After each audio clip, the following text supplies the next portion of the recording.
Welcome to the SEO.co Search Engine Optimization Podcast. Digital marketing essentials and next level tactics. From offsite and on-site optimization to persuasive selling and everything in between. You'll learn actionable tips on what it takes to outright and outrank your competition.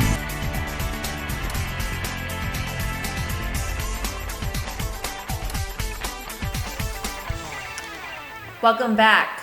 You've probably done a lot of research and educated yourself on how to build great links. Maybe you've done a little bit of research on how to avoid building bad links. So today I'd like to cover some of those tips and tricks to help you avoid making a link that can be more detrimental to your site. And to do that, I want to go back and talk a little bit about the history of link building and why it has an undeserved questionable reputation in the SEO world. So old school link building was nothing shy of atrocious. Nobody liked it, even the people reaping the benefits of it. Why? Because Google's authority measurement algorithm was painfully simple.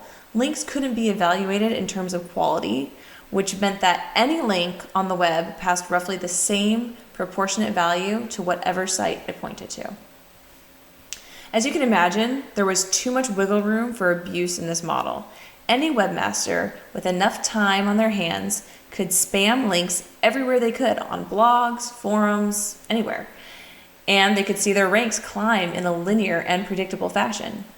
Irrelevant and low-quality sites frequently made it to the top of the SERPs. Frustrating searchers and spammy links were popping up everywhere on the web.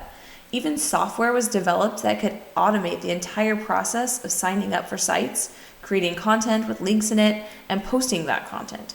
That's why Google stepped up its game in 2012 with an algorithm known as the Penguin Update. So the Penguin Update was released in April of 2012, and even though Google had taken measures to improve its link evaluations in the past, this was the first real step that they took toward the modern ranking system that we know today. Essentially, Penguin overhauled the way Google viewed the quality of links, pointing to various websites. It became able to detect how natural a link was, and it took a more natural approach to evaluating anchor text, which could previously be stuffed with keywords to improve a relevance score for those targets.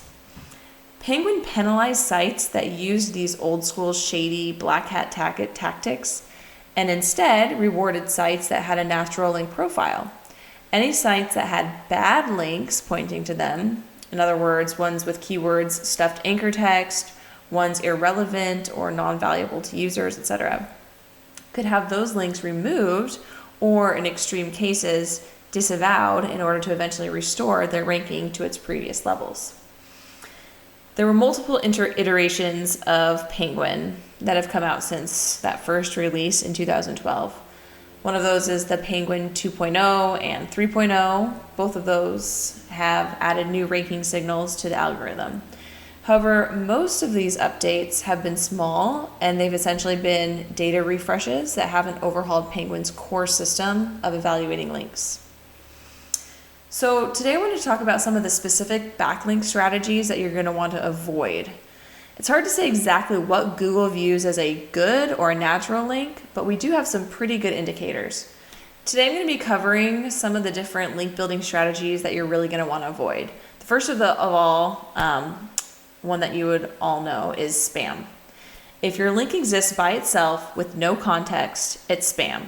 There are many definitions of spam, and it can be quite subjective, but chances are you'll know it when you see it. Trust your gut here and don't build a link unless you have a good reason for doing it. Another thing to avoid is comments and forum posts. Comments and forum posts used to be excellent opportunities to build links thanks to their easy accessibility.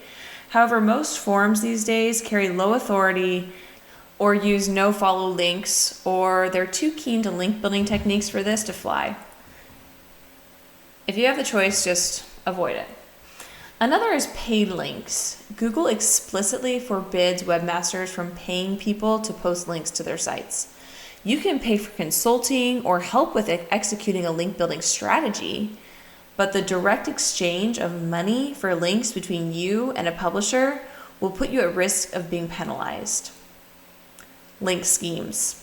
There are many types of link schemes, most of which involve 2 or more parties engaging in tactics designed to increase the ranks of everyone involved. Link circles and article directories are just a couple of these. As a rule of thumb, if an opportunity seems too good to be true, it probably is. Another thing to avoid is exchanges. Link exchanges are basic post a link to me and I'll post a link to you deals. Avoid these. They are known as reciprocal links, which Google easily identifies and essentially ignores for ranking purposes. Too many of them can get you penalized for being manipulative. Another thing to avoid is private blog networks.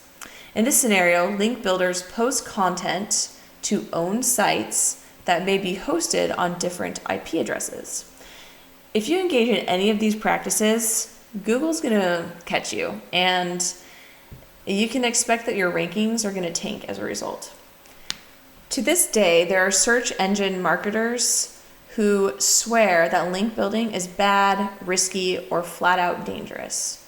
These are usually people who got hit by Google's Penguin update and never bothered to update their strategies, or people who mistakenly associate the term link building with these bad black hat practices.